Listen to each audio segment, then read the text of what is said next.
We might All be doing right. this. It still says it's setting it up, but I'm just gonna wait to see if I see something. Hello, if you see us already. We're first time we've done this, so.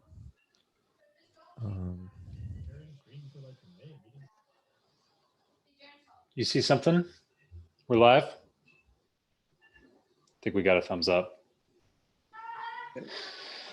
Hey everybody, welcome to NashJS. I think we're live. So Josh, can I get a confirmation on that? Because I still see the thing on YouTube. I still see the yellow screen of death. Actually, it's the NashJS logo. It's kind of a nice logo. It says waiting on Josh to start. So maybe it's more like a minute. Okay, hold on. I've got a interesting. Okay, so it looks like it's connected to a different stream. That's really strange. I'm trying to figure this out. Hold on. Well, I really thought this was gonna work. This is the that's the link that I'm seeing that's working. Hey. Got a new link. Zoom lies. Oh no. Okay. Here we go. Sorry, everybody. This is our first time. I need. Should I just direct people in the chat to the other Zoom I just link? want to confirm that real quick. Shift Apple in. Nope, not Shift Apple in. Apple V. V. Go. Yep. Okay. Cool. We should use the new link. Yeah. I don't know how to undo it. So. All right. Okay. So yeah, let's direct people to that link.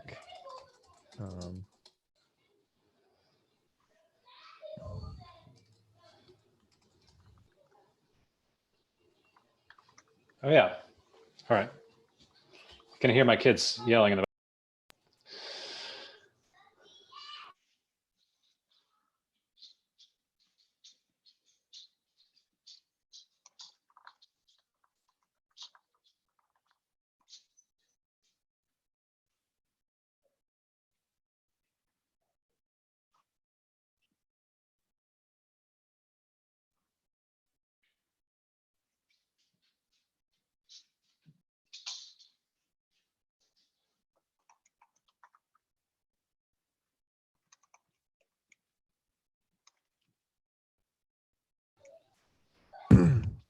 All right. Well, let's give a few minutes maybe for people to get. Yeah, just a couple minutes. The right thing.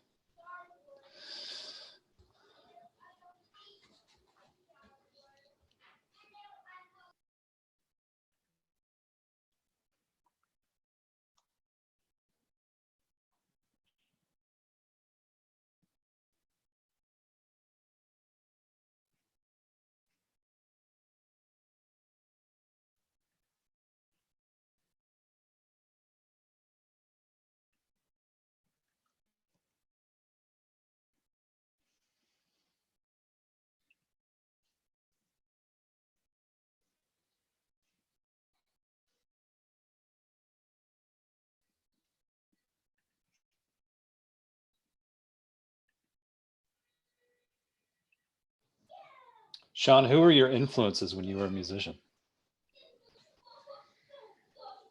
This may be cliche, but John Mayer was the first influence who brought me over to acoustic guitar.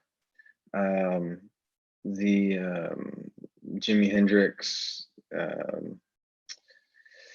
and Jack Johnson, to name a few. Jack Johnson, the lyrics were pretty on point. So cool.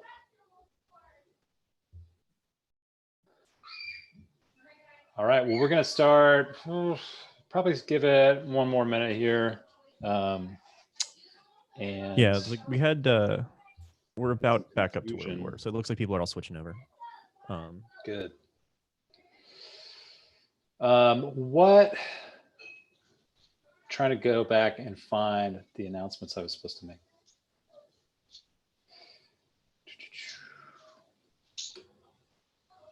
All right.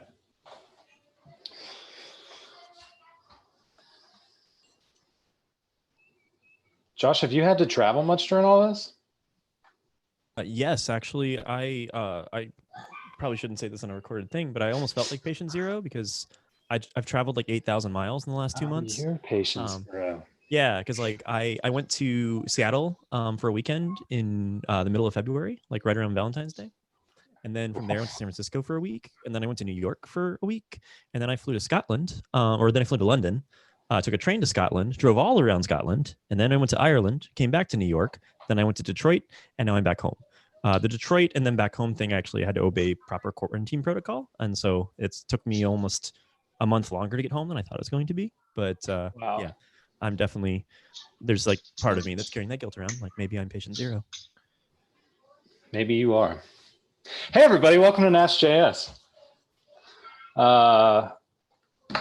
We are doing this thing, this Zoom thing, and sorry about the technical difficulties there at the beginning, but I think hopefully everybody will get directed to the right YouTube channel. We've got Sean Willis with us tonight. He's gonna be running, and you probably hear my kids in the background. I'm sure everybody's used to this by now. So the few announcements, and Will Golden is watching somewhere, so ping me if there's anything that I miss. But there have been a lot of layoffs, as you guys probably are well aware. There is, I would direct people probably to the jobs channel in NashDev. I think nashdev.com or the, I'll get a link to the jobs board as well. That's there. Jobs.nashdev.com Yep. Is another place where you can have a look if you are currently in the market. We are pretty wide open NashJS as far as talks go. If you've thought about giving a talk and are too nervous to get up in front of a whole crowded room of people, well, guess what? You have no excuse anymore. Because now you just have to do it from your house. And it doesn't even feel like I'm talking to anybody. So that should remove a barrier to entry for you if you'd like to talk. We are really pretty wide open. And tonight, we've got Webflow to thank tonight for helping us with getting the Zoom call going. As well as the YouTube live stream that we have going as well. So thanks to Webflow for doing that. Other than that, I'm not sure about like other local meetups and local conferences. I think everybody is pretty much doing the Zoom thing for now. But it might also be a good opportunity to kind of sneak in and take a look at some other local meetups. If you're interested in other technologies. So, and then there's an announcement looking for a prize or giveaway sponsors. Josh, do you have any idea what Will meant by that? Yes, I do actually. So it looks like we might still need to do a few more virtual meetups, and maybe this is something we can continue to do more often as we iron out the kinks and figure it out. So one thing we'd love to do is see if any businesses out there or anyone who wants to would like to sponsor some sort of prizes. We could give away things like software licenses, front end master's licenses, Code Academy sort of things. Or we could even help sponsor other meetups who maybe don't have access to the same tools that we have to go virtual. So I would love to enable some of that. And so if you are a business, if you're a recruiter, if you are someone who would be willing to sponsor us, please contact us. You can get in touch with us through NashDev, or if you go to Meetup, there's a way to contact through the Meetup page as well. So you're happy to use that. But you can always send me a DM on NashDev, and I'm happy to or Russ or Will Golden, Ronnie Norris. There's a few of us, and so we'll make that information available. But yeah, always looking for a sponsor. We don't. This is a zero-sum game for us. None of us make any money to do this. If anything, it probably costs us money. But we're happy to do it. But we'd love to be able to enable things for the community, and we want to keep on investing in the community. And typically, a lot of that goes towards food. But I'd love to take that money and greenlight some other things for the rest of you. So, yeah. That's a great idea. Well, unless there's anything else, let's turn it over to Sean, and he is going to take over. Thanks, Sean. Cool. And Sean, before you get too in, I just want to set a couple things. And so obviously you're not in the same room. If you have questions or comments or things you want to do, you're happy to use the chat. Please be courteous. This is being broadcast to the entire world. Many of you have your actual names on there. So do know you're putting things on the internet that is technically publicly available to everyone. If you have questions, please ask them. I'll try to grab them. Also, you're welcome to send me a DM on Slack or post something in the JavaScript channel. I'll be checking that on NashDev. But yeah, without further ado, I'll turn it over to Sean. Cool. Thank you all. So, Paul, if you are wanting pizza, I ordered Papa John's. So you can feel free to come to the doorstep and I'll drop some off. So for those who don't know me, I'll get started on that in a second, but just want to make sure, Joshua, give me a thumbs up if you can hear me good. Okay, cool. And you can see the screen. Okay, cool. All right. So this is a terrible dad joke that I'm about to start us off with. So life is 10% of what happens to us and 90% of how we react to it.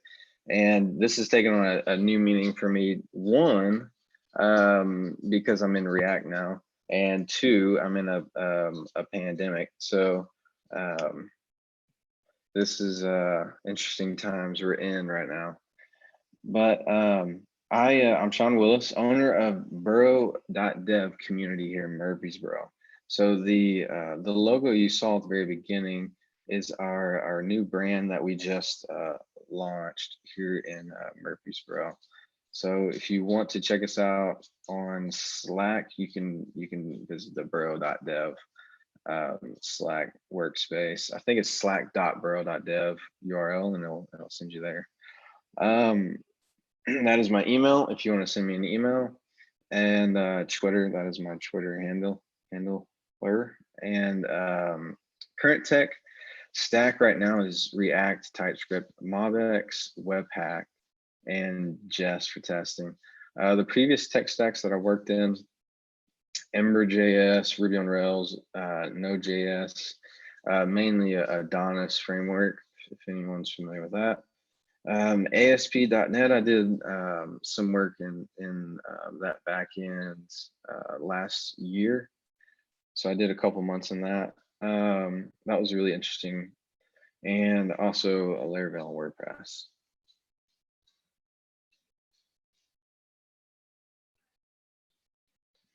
Okay, give me 1 second. Zoom is interrupting these controls.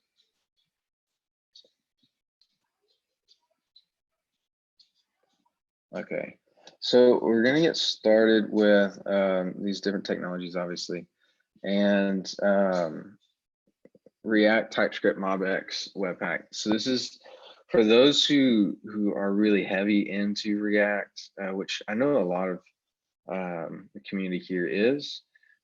Some of this probably isn't going to be new information regarding React, TypeScript, or Webpack.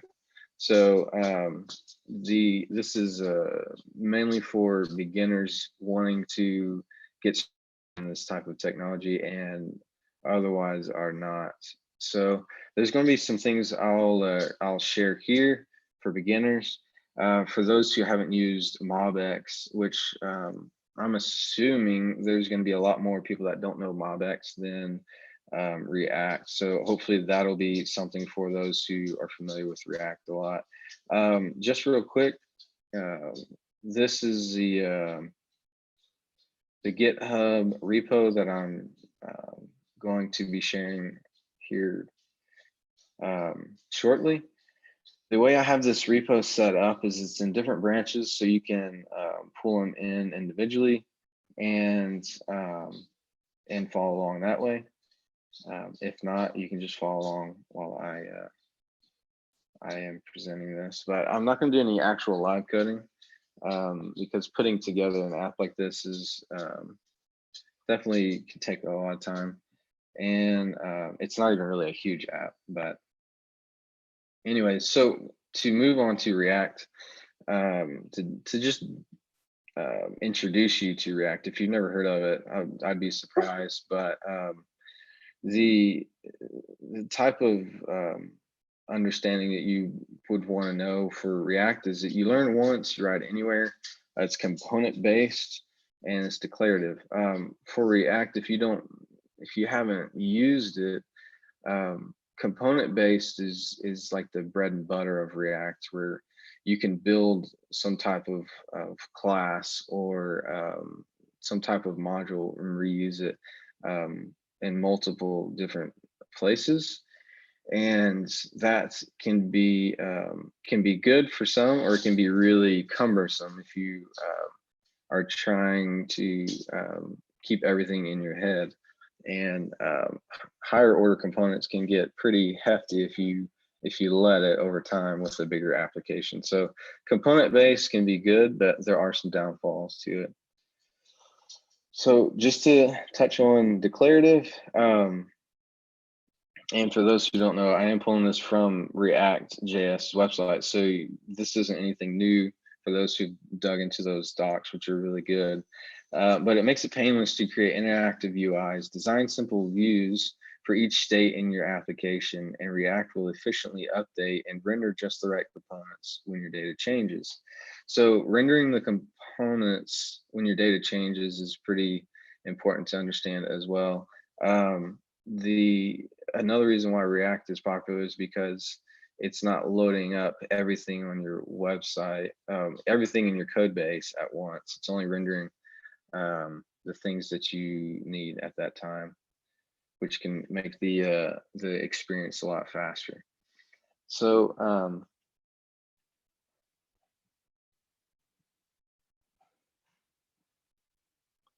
okay, I was just reading some comments to make sure everything's good.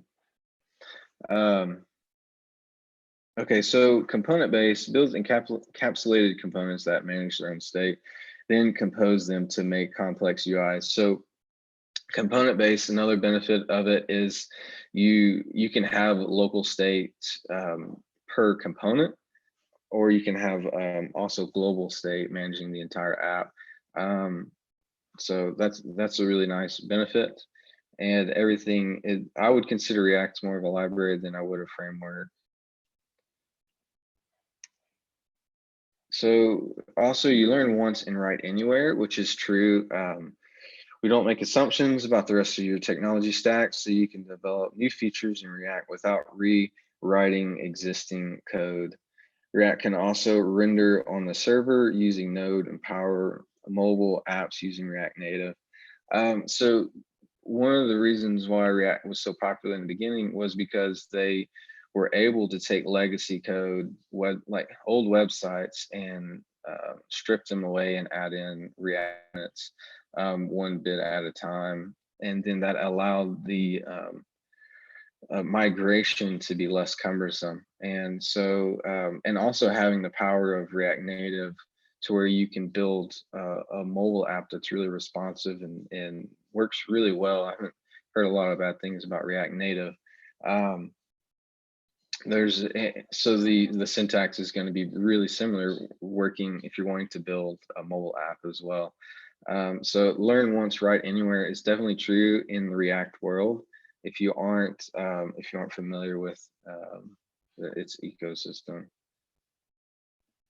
So TypeScript, not everyone writes in TypeScript. So I think an assumption of thinking everyone does would be probably inaccurate. I know the community that I'm around, and in Murfreesboro, a lot of them, and outside of Murfreesboro, they're moving to TypeScript. A lot of people are moving to TypeScript because of these benefits that you can see here. It starts and ends with JavaScript. It transcompiles into JavaScript. So it's a typed superset of JavaScript that compiles to plain JavaScript. So strong tools for large apps. I definitely agree with that. State-of-the-art JavaScript. The application that I'm building with my current team that I work with is a point of sale for restaurants. And for anyone that's in that industry, you know how big that application will become. And it's a greenfield project. We're starting everything from scratch. And the guy that he's mentoring me and in this project with me, one of his strongest opinions was to use TypeScript so that we can keep the types strongly typed inside our application. So if we're calling, and I've seen the benefit, because if we obviously call something a variable in the application and then we forget later, we hire someone new and they don't realize what that type is supposed to be. TypeScript is very valuable in keeping things consistent in that manner. There are a lot of downfalls with TypeScript if you have never used it. One of the things that we decided early on was to use something called strict null checks. And basically what that does is it doesn't allow for null or undefined to go unnoticed. That's good and bad, because it's good because you have to think ahead of in your logic if that type could be undefined or null. It's bad because it can be pretty cumbersome to think through that and account for every single type error that comes up. There's some definitely trade-offs to it.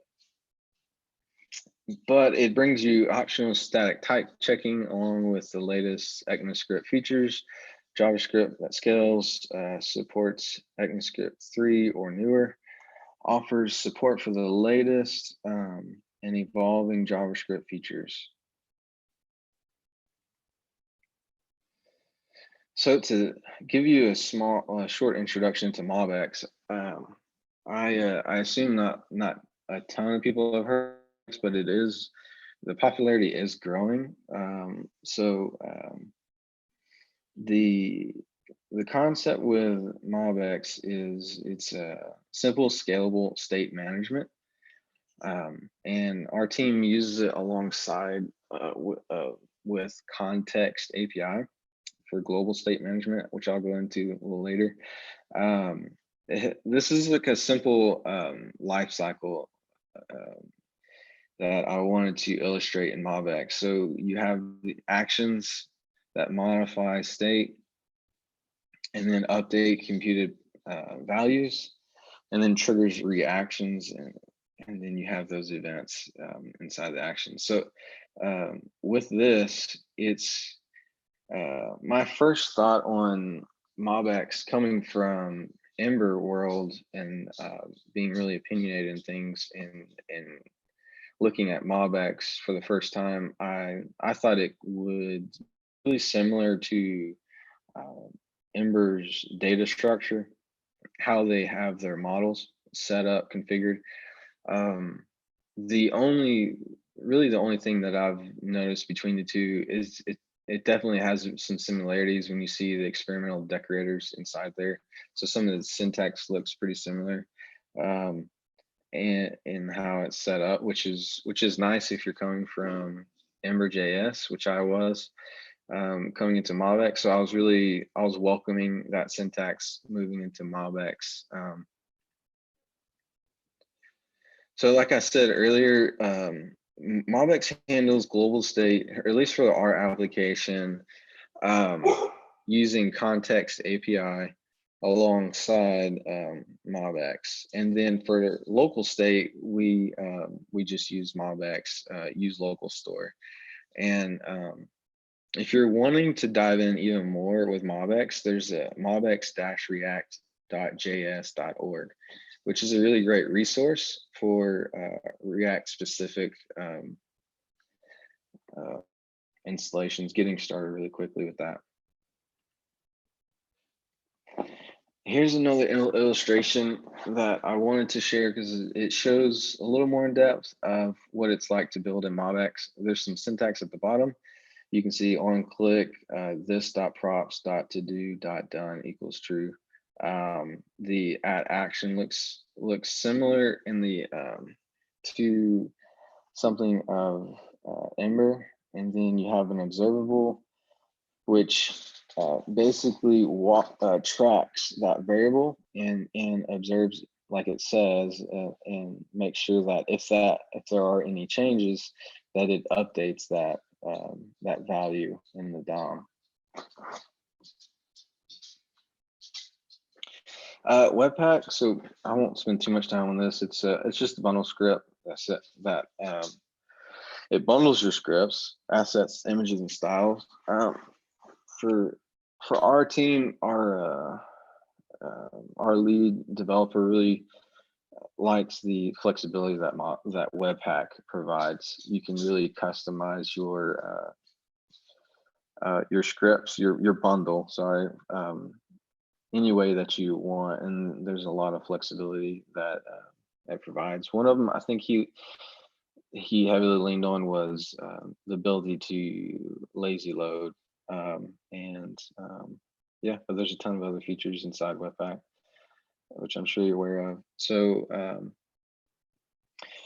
now we're going to get into some walkthroughs for how to configure React, TypeScript, Webpack, and MobX in about 5 minutes. I say 5 minutes because I'm not actually live coding. I'm just going to walk you through what I put together outside of here to give some illustrations. We'll walk through the simple dependencies that I have used to configure it, and what it looks like to have Webpack actually running. For me, not really using Webpack as much as I did before this job, going from Ember, because Ember, you don't really have to worry about configuration as much. And so if you've never used Webpack, it can be pretty daunting. So I wanted to have an example for someone to pull in and start using right away and getting familiar with it. So that's why I have them separated to where you can see the dependencies I'm using, and then you can see what it's like to just configure Webpack and get the server running. That can be a task if you've never actually built with Webpack before. The next thing, I have some simple routing in the step 3 to configure React and TypeScript. After that, we'll dive into MobX and just a little bit of global state using context API. So let me pull that in over here. Okay.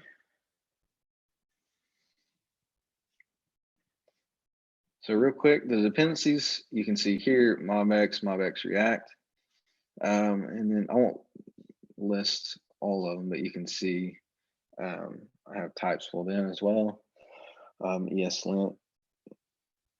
So that's the dependencies. So if you wanted to just pull it in and start from scratch, you could do that by just going to, I can share this link after this meeting is over, but it's basically just to get my GitHub with getting started with React, TypeScript, MobX, Webpack. If you pull in pull requests, actually it's in the master, I think no, if you want to pull in all the dependencies and just start building your own, you can do that here and just pull in this branch. Step 1, install dependencies. If you want to take it a step further, you can configure Webpack or any of those. So this is what it looks like to get Webpack up and running. The folders that I have are dist, source, and that's pretty much it to get Webpack up and running. As far as folders, there's files in here I'm going to touch on to show you, but the DIS folder is something that Webpack generates, and the tsconfig file, tsconfig webpack JSON, and webpack config. These are only three files with that source and index and these. That's all you need to actually get Webpack up and running.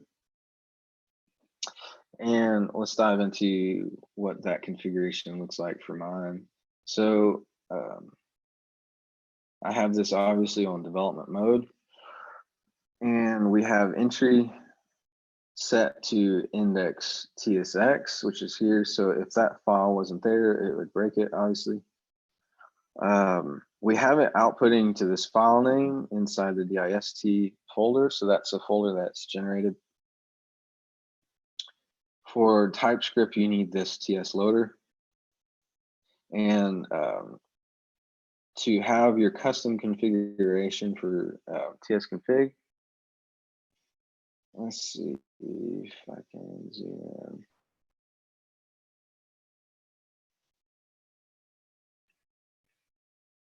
in.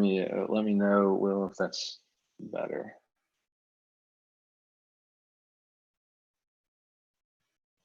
I guess he's watching YouTube, so it's probably going to lag a little. That looks pretty good to me, Sean. Cool. All right, so to continue on, for those who haven't used Webpack, this is probably interesting. For those who have, you're probably watching paint dry right now. But I just wanted to dive into this, just so for those who are wanting to jump in and get started, they would have a better understanding of what's going on. So for CSS, to be able to use it, you need to pull that in. The style loader, CSS, and Sass loader. Sweet, thanks, Will, for letting me know. That's good. If you want to pull in any files, you need the file loader. So we're not actually using JS and JSX, so I could actually delete this and it would still work fine. If you wanted to have files mixed to where you had some JavaScript and some TypeScript, leaving that in allows that ability to vice versa. I would encourage you probably to just stick with one or the other. That way there's more consistency in your code. And so the plugins that we're using are here. Not much to say about them, just that the template needs to be assigned to index.html. This is important if you're wanting to debug in the browser. And this is important if you're wanting a live reload, and obviously OpenTrue will open that in the browser as soon as you start that port 4200, just because I still enjoy using Ember. So 4200 was my way of saying I still like Ember. But I am starting to enjoy things about React. So let's continue step 3. Actually, is there anything else in there? The tsconfig, I didn't touch on that. So let me pull that back in. And for those who are curious, the configuration and what's going on for that, I'll pull that up. And while that's loading, that's going to take a second for that container to load. I could probably do it over here. Yeah, I'll just do it over here. So earlier I mentioned strict null checks. If you want to, if you remove this, basically make it false, then it will make it a little easier on your type errors. If you want to kind of ease your way into TypeScript, if you want to go full on and I would say make it true, just because it'll, like I said earlier, it'll check for undefined and null possibilities, and it'll throw an error if you haven't accounted for it. So it can be good. It can be pretty cumbersome if you're just starting out. So putting that false would be fine too.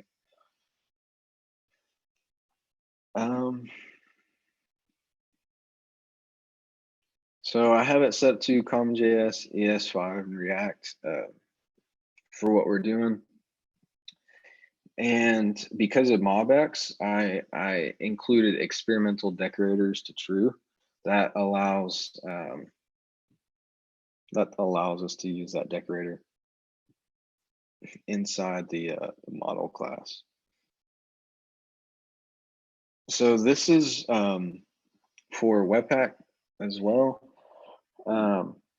It'll extend, you can see how it says extends tsconfig, so it's just helping point to that file.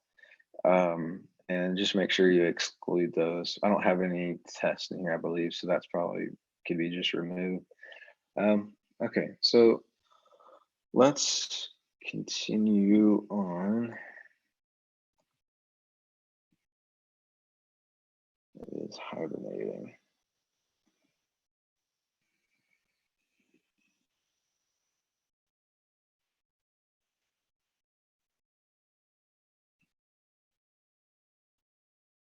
All right.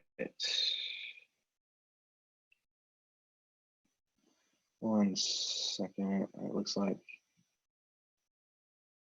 Oh, there it goes. Okay, so for step 3, it's just showing me what it is to get a simple configuration going for React. It's really not doing anything fancy in this step 3. It's just showing you basically how to configure routes with components and get a simple little view with links. And as you can see, home and simple counter. So the way that it's configured, index.html is it's just a blank, not blank, but there's not really a whole lot going on here. It's pretty static page to get you started. But this is important. If you don't have this ID root in there, it will not work. So you want to make sure that is included. This is where we're connecting everything. And you can see get element by ID root is it's looking for inside index.html that root ID. It's passing in router, and then that router component is here for, and then it's rendering that in the DOM. Here's the simple link. If you never connected any routes for React, it's pretty easy to get up and going. This is all you really need to create your first links that work. And as long as you have counter component pulled in, then when you click on that simple counter, it'll show. And here, this component needs to at least have something in it to render.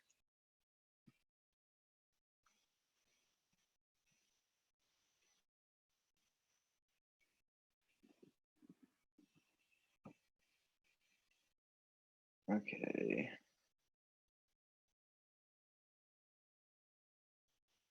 Looks like it's good, but it says it's starting.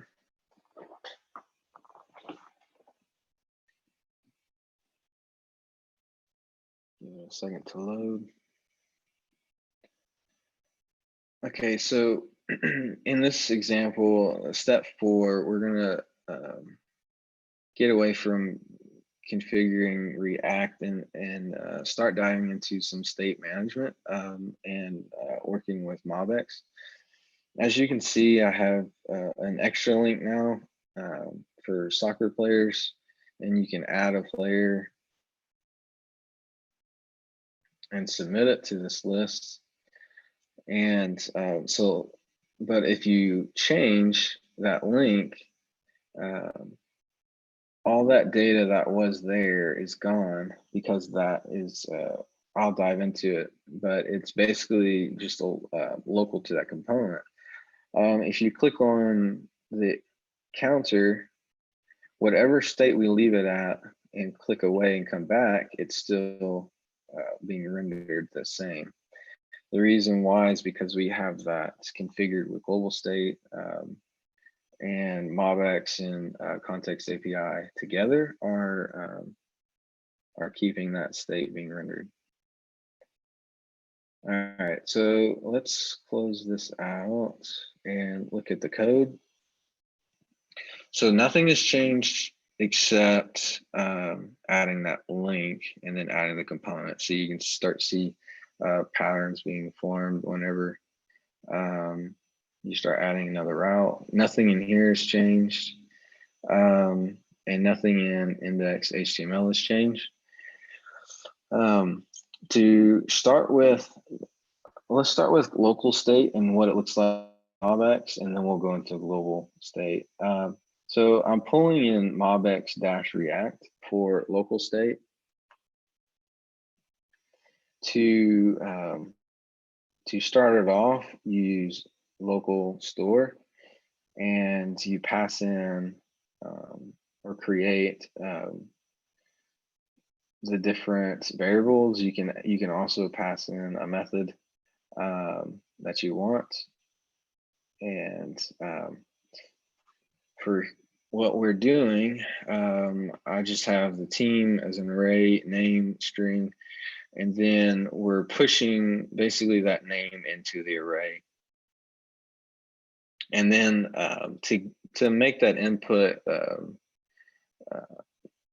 to where that name has disappeared from the input, I just set that value to an empty string. So for that input that we're handling, the change, I have this method being called inside upside the input. So anytime you're typing local store handle change, and we're passing the event through that method or property, I guess is what it's called, you can handle that event with target by calling target value, and then I'm using switch case here to pull out that value and define it in local store.name.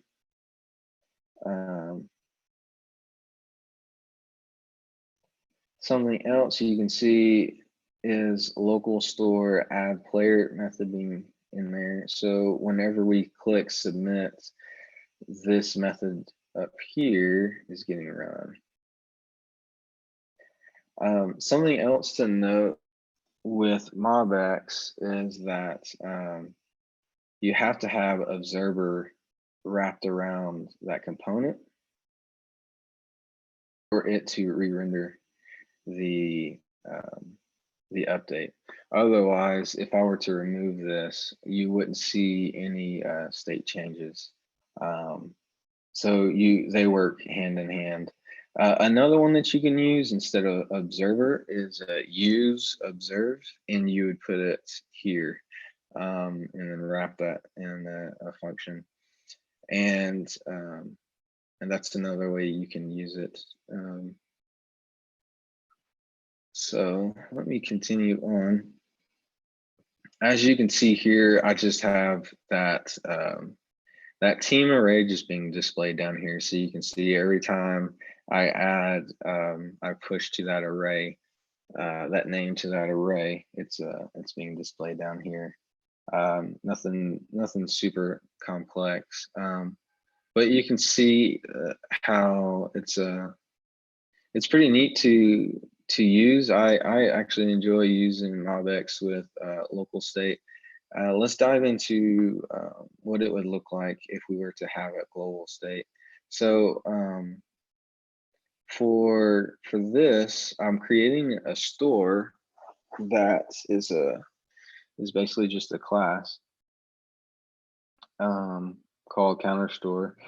To utilize MobX appropriately, we need to add this this decorated observable, and then for TypeScript, we need to call it public and add the number type. And then I went ahead and defined it as 0. So you can also have actions in here with add value, and then I'm basically just, you can add with this specific value adder, I'm counting by tens, as you can see. Nothing super complex.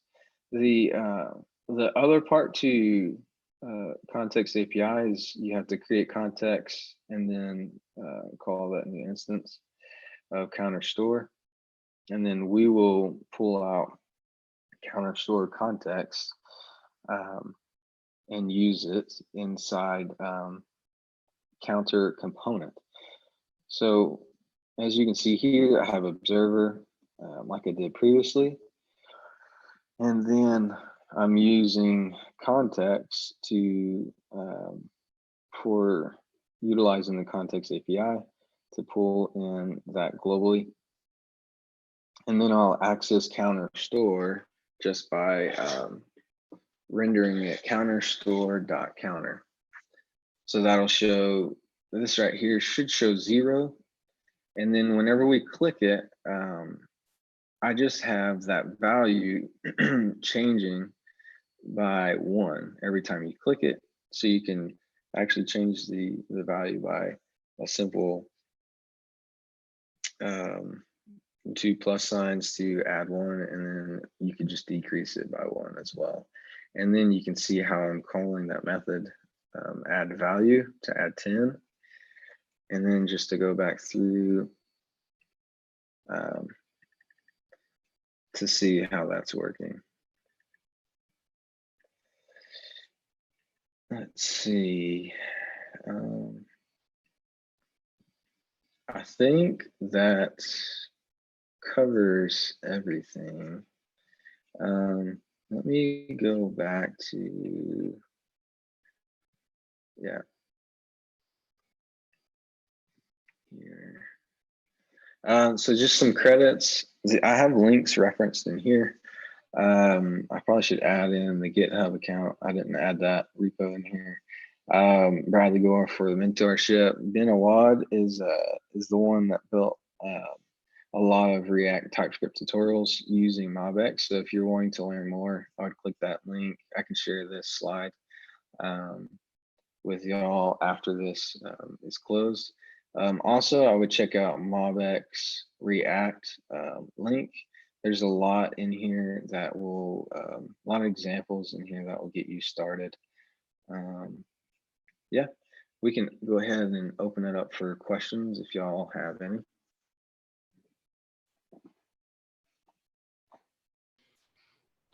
Rodney had one. Do you know if MobX is using RxJS under the hood or its own observable implementation? That is a great question that I could find out for y'all and let you know. I do not know that. So I've been using MobX, just to give a little background. I've been using MobX since June of last year. So, but no, I don't know that. That's a good question though. Let me make a note of that.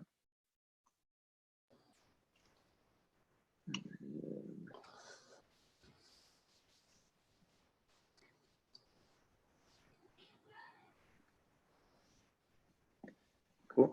Any other questions? Another one is, have you tried MobX State Tree, MST? No, but I have, but I haven't used it. We wanted something lightweight. But yeah, I don't know. I've heard of State Tree, but I haven't used it. So I don't have any opinion on it. I know for the way that we're building our app is we didn't want to throw a ton into the global state. We were being really opinionated on what went in there. And so I know some applications you throw everything in state so you have easy access to it, but we were kind of the opposite. We wanted it really lean.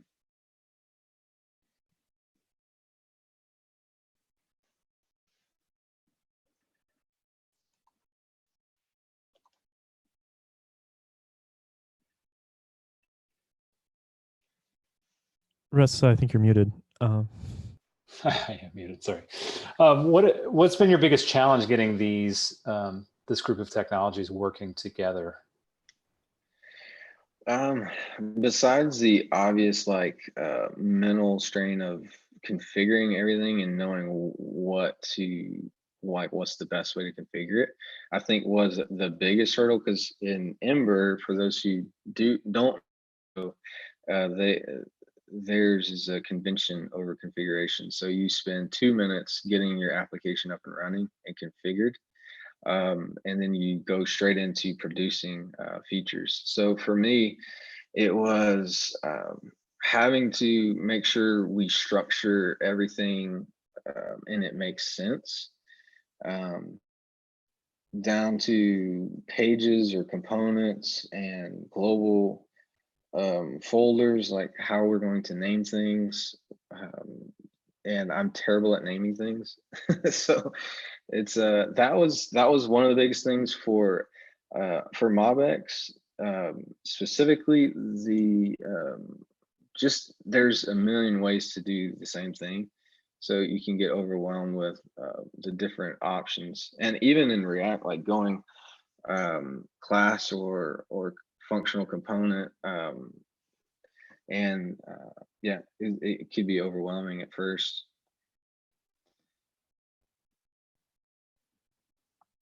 Does that answer your question? Yeah, but I have a follow-up. Did you all consider using something like that, like a framework, a React framework that packaged them all together, like NextJS or Gatsby or anything like that, that's kind of does all this together? And if not, what do you feel like has been the advantage of not choosing a framework? So so another thing to keep in mind with this project, I took on this job knowing that I would have a lot of mentorship. So I leaned heavily on basically his guidance on architecture and tech stack. Otherwise, I don't know if I would have taken it, because I know with React, it can be overwhelming choosing everything. So Next.js would have probably been a choice that I would have heavily considered if it was mainly me choosing everything. And for him, he's very opinionated on in the sense of, like, if we don't need it, there's no sense of pulling it in. So and he's been doing this for like over a decade. And to him, yeah, Next.js didn't even actually come up in the conversation. But no, I probably would have considered it if it was just me building it. But this team is getting really big, and they're planning on adding more people. So I knew that it wouldn't be all on my shoulders for the development. So I was okay with taking on something that that wasn't already built.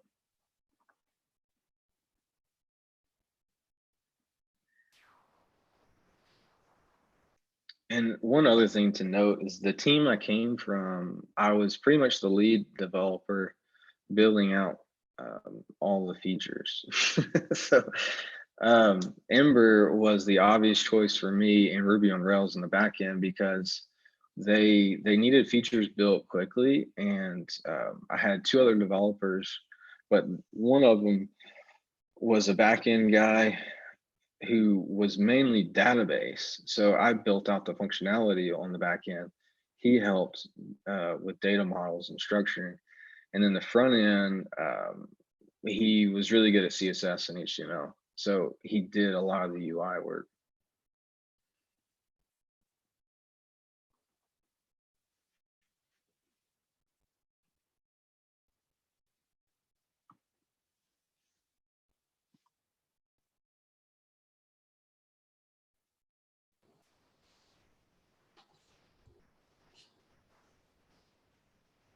One more call for questions.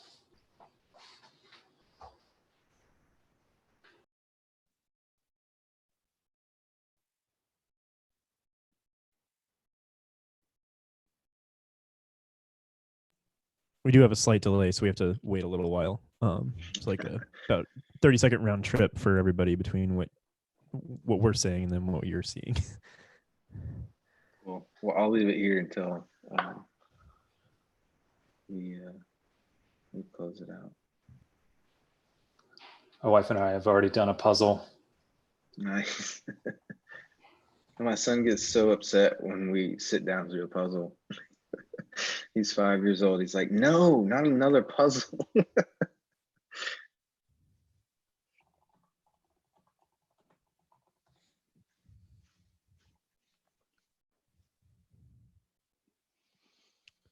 How do you like MobX over Redux? So my only experience with Redux was Redux Saga. When they hired me in June, the legacy code, basically the brownfield code, was on fire. I don't know other way to explain it, but there's a lot of I think there was over like 75 pull requests of features and bug fixes that they needed my help on. And Redux Saga, I had a moment too where I was pinging some people because I was stuck, and come to find out it was a Redux Saga issue because there was some magic going on that I didn't understand.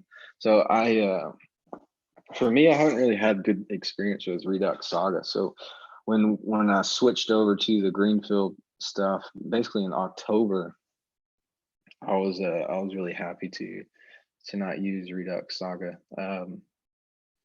Yeah, from what I understand, which is very little, is that it throws everything in global state, makes it kind of heavy and bloated.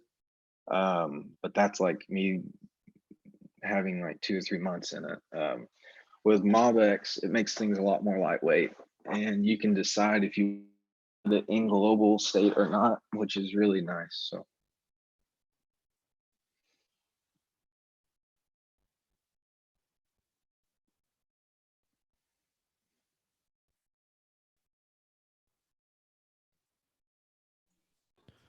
Awesome. One last call for questions.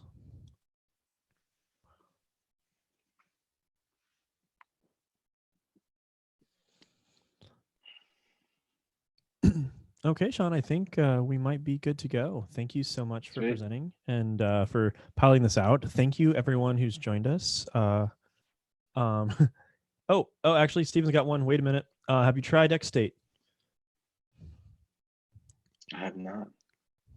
Next state? XState. NextJS? No. Oh, XState. XState, yeah. No, I haven't even heard of it. That's interesting. Yeah. Russ, are you still around? Don't you use XState for something? No, mostly React context at this point. Yeah. Try and keep stuff out of global as much as possible. That's where we are too. So, yeah, we have enough Nice. stuff in global. We got, oh my gosh. Do y'all do use state, or do y'all just do, like, what do y'all do for your state management when it comes to context API? I mean, we're just using the React context API just straight out. Straight out.